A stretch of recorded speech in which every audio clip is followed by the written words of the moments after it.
Alright, welcome once again to Henry's Impact International Academy, and today we are going to be treating Physics 001 and we'll be looking at the topic 2, which is vectors.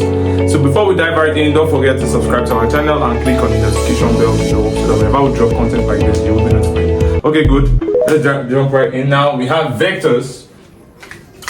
We have vectors, and that's what we're going to be dealing with, vectors. So just like when we mention vectors, we should know that the next thing we have is scalar. This is where they come from. Basically, we have what we call physical quantities. So there's something we call physical quantities, right? So physical quantities are measurable quantities, quantities that can be measured, that can be quantified. I get what I'm saying now. So physical quantities which can be quantified are divided into two. And what are those two that we have? We have those that are vector and those that are scalar. This is classification based on their system of measurements. Now, when you want to measure a vector, you don't just give the magnitudinal value of the vector, you give the magnitude and the direction. That means where it acts. Then when you talk about a scalar, you only want to refer to the magnitude, that's the value, the numerical value of that vector. For instance, now, I want to measure the height of a tree. You understand? We know that height of a tree has a value. They can tell you 20 meters tall, but there's nothing like 20 meters east.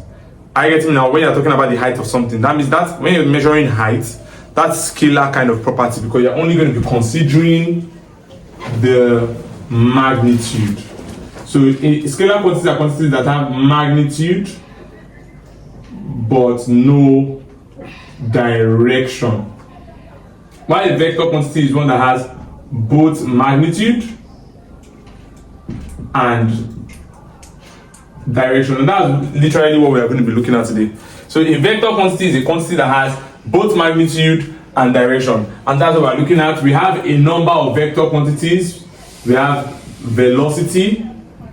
We have velocities. Speed and velocity are similar. It's just that speed is a scalar quantity. So we have velocity. We have acceleration. We have acceleration. We have force. We have force. Then we also have a lot of them like that. You have force. You have your torque. You have electric current. Electric current. So most of your parameters in physics, a lot of them are vector-like quantities because you'll be looking and considering the direction to which they act. When you look at scalar, then you're talking about things like what? You're talking about things like temperature. You want to talk about temperature. You want to talk about energy. You don't talk about energy. You want to talk about what do they call it? You want to talk about your time. So if you look at when you're measuring any of these properties I just wrote down, you're not going to be considering the direction. There's nothing like time when they ask you for time or what time the time says, you're not going to say 20 upwards, 20 seconds upwards, or the 20 seconds left to the left. You're just going to say 20 seconds, right? And then the observer or the person you're reporting to understands. So that's that for that. So vector quantities are going to have both direction and they also have magnitude. Now, when you want to represent a vector, that's like saying vector representation. Representation of a vector. Now, when you want to represent a vector, you do so by making use of a single line with an arrowhead. Now, what does this imply? It's very important for you to know that the length of the line indicates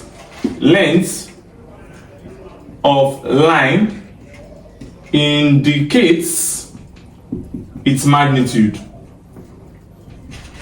Are you getting me now? So if I draw two vectors, for instance, now let's consider maybe this one vector and this another vector here. You agree with that this vector has a greater magnitude than this vector. Why? Because the line is longer than that of this one here. So the length of the line indicates its magnitude, and the arrowhead indicates its direction. So let's imagine how to call this vector A vector A. This is how you write it. You write it like this: vector A, arrow on top. Maybe this vector B, vector B. That's how you represent a vector. Very, very good. So let's not waste much time. We are going to divide our vector lectures into different categories. We're going to divide them into different categories. We're going to be looking at the vectors acting in the same direction. We're going to be considering vectors acting in same direction. Then we'll look at vectors acting in opposite direction. After doing that, we are going to look at vectors at perpendicular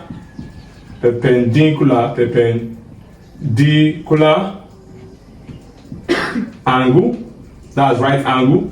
Then we're going to look at vectors at obtuse or acute angles, and in that place we will introduce it to parallelogram law of vector. After that, we will now look at vectors in coplanar system. Vectors in coplanar system. So I'm going to divide that into two. But before we dive into these different forms, now, whenever you are told to add two vectors, you know, if you had a scalar quantity, I just ask you what's 3, if they just tell you A plus B is simply adding A and B together. For instance, 3 plus 2 will give you 5. That works in scalar system where you don't have direction. But in this other system here, it goes beyond that. It goes beyond that. So we are going to be looking more at a system like this. Let's imagine that it's vector A and vector B. And they want us to show the representation of vector A plus vector B. Please, this is where you have to pay attention. You have vector A points this direction, vector B points this direction, and they're asking you for vector A plus vector B. In fact, let me add some other vectors here to make it more interesting. Let's say we have another vector in this side here, maybe the vector that went like this. Let me call this one vector C. Let me say another vector that is going like this. Let me call that one another vector. Let's say we also have one vector that goes this direction. So let me just label them. So let's call this one vector C. Let's call this one brother here vector D. Call this one here vector E. If they ask you for vector A plus B, the important approach I'm bringing into your table now is the what? Head to tail approach. So you want to represent these vectors. Maybe they say find A plus B representation. Are you getting me now? You also have maybe find represent A plus B plus C. Then they told you should also represent B, vector B minus vector C plus vector A. Are we there now? Then let's say we also have to represent, I've not featured D. So let's say we want to represent vector D plus vector E plus vector A minus vector C. So once you get what I'm about to do now, you wouldn't have problem with this concept anymore. Now listen, if you want to get vector A plus vector B, what you're going to do is to make use of the head to tail approach. You're going to look at vector A. This is vector A here, right? And this is vector B. We're going to place vector B on vector A such that the head of vector A is touching the tail of vector B without changing the orientation. So that's what we call head to tail approach. Are you getting now? Head to tail approach. Head tail approach. Some people call it top tail approach. It's still the same. So head to tail approach. So in the head to tail approach, the head of one vector, are you there, touches or comes in contact with tail of another vector. And what's the most important part of this statement here? It is without altering the vector orientation. Without altering the vector orientation. What do I mean by without altering the vector orientation? That means the way it is placed in the question they give to you, don't alter it, don't change it. Now, where is vector A? How is vector A? Vector A was simply like this. Right? That's vector A. Let's write it there. So this is vector A.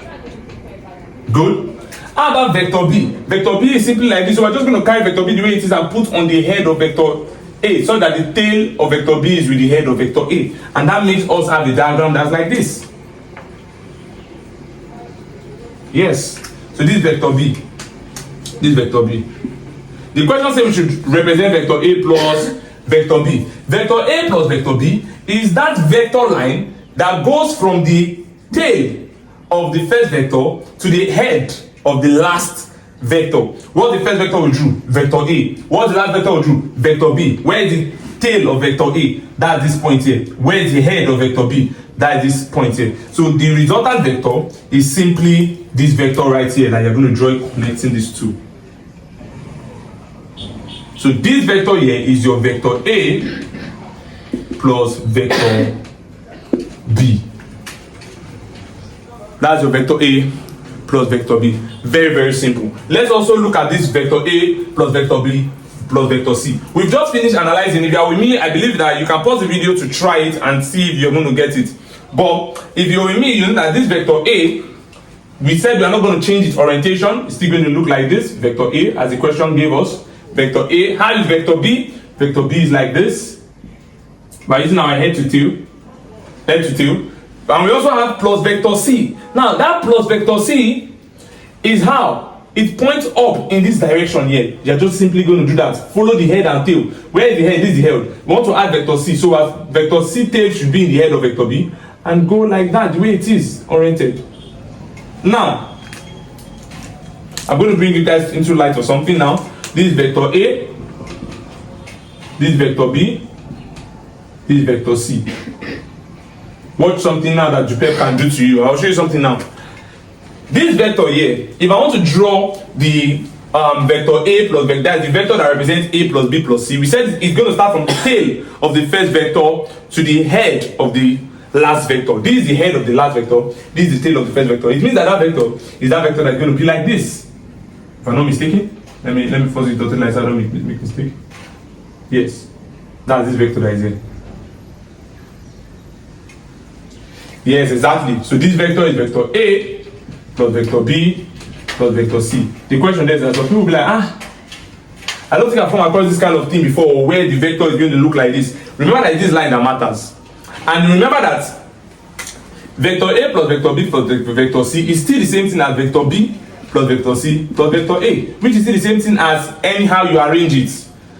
I get what I'm saying now. If you draw the vector of BCA, you find out that the resultant is still going to, that this resultant A plus B plus C is still going to be in this format. And that's how you know that you are still getting the same answers. So do not be scared of orientation and how it tends to appear when you are solving questions. It happened last year, that's this year question, 2025. The question came out like that. Many people, when they place the orientation of that vector, it's not going to appear like normal triangle. It might look somewhere like this where you have the one vector has to look as if it's superimposed the other vector. You are not wrong. You just have to follow principles. Let's imagine that this was A plus B plus C. Let's do it as if it was B plus C plus A, where we are drawing B first. So B first is this vector, right? How does B go? B goes this way. B goes this way, right? That's B. So if I'm doing B plus C, what is C? C is one that goes up. So if this is B, from the tail now we'll go for C now, which bends like this. Which bends like this. You can see we're not changing orientation, bends like this. And how is A? How is A? A is the one that goes where? Like this. So let's imagine, sorry I might have to enter into this place here. That's vector A. Let's draw the resultant vector. Look at what your resultant vector is going to look like. Nothing's going to change. You're going to see it's going to look like this. You can see that the resultant vector is still looking in this same direction. I see that they're still the same. So no matter how you draw your vector, you're going to have a resultant vector pointing the same place with the same length. That's what we're talking about. So your orientation really doesn't matter. Good. So that'll be that for your vector representation in terms of how to represent addition of vectors and resultant, because all these things here are resultant vectors. All right, let's go for one that has subtraction so that you can get the subtraction as well. Let's go for one of the vectors that have subtraction. This was just an illustration. Let me rewrite this particular question. This was minus. This was minus. All right. So let's imagine we were given vector B minus vector C. Now I need you to understand that this vector B minus vector C is the same thing as vector B plus open bracket vector C. In mathematics, this still gives you the same thing as this, right? And we know that in mathematics, when you see minus vector C, it's simply the opposite of vector C. So if this is vector C, how does the opposite of vector C have to look like? That means the opposite of vector C means just oppose the direction. This is the opposite of vector C. That means this is vector, negative vector of C. So if I wanted to do vector B minus vector C, is for me to do vector B plus, the way I taught you how to do the plus the negative vector C. And that's what will give you your expression. How do we represent that now? So you're going to have something like this. Vector B, this is your vector B. So we have vector B here. This is vector B. Good. Vector B, we didn't change the orientation. You can see it's bending in this direction. We didn't change the orientation. Vector B. So what's our vector C? Vector C would have pointed like this. But now we are dealing with the negative vector C. It has to also follow the principle of its tail starting from the head of the previous one. So this is our vector C like this. Vector C. We have your vector C. This one now is not ordinary vector C. This is your negative vector C. This is the negative vector C. Negative vector C. Now you will agree with me that if the question just asked us for vector B minus vector C, that means I'll just join this place together. As usual, the tail of the first vector to the head of the final vector. When I join together, we have vector A minus vector B minus vector C.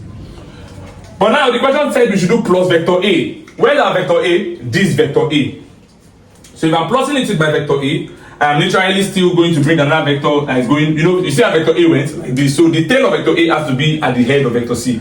So we're having a vector going like this. So where's our resultant vector? Let's first represent this vector A. So where is my resultant vector now?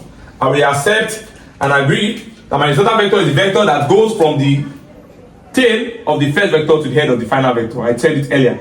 The resultant vector line is that line going from the tail of the first vector in your representation to the head of the final vector. So we have something like this. So this represents your vector B minus vector C plus vector A. As simple as this might be, it might cause problem for a lot of students during the exam. So this will be the end of the first part, the representation. You can go ahead and do this, drop your solutions on our comment section down there, or you message us on our channel and we'll respond to you, and also come on a separate video to actually confirm the solutions to your various answers. Thank you once again. Do well to subscribe.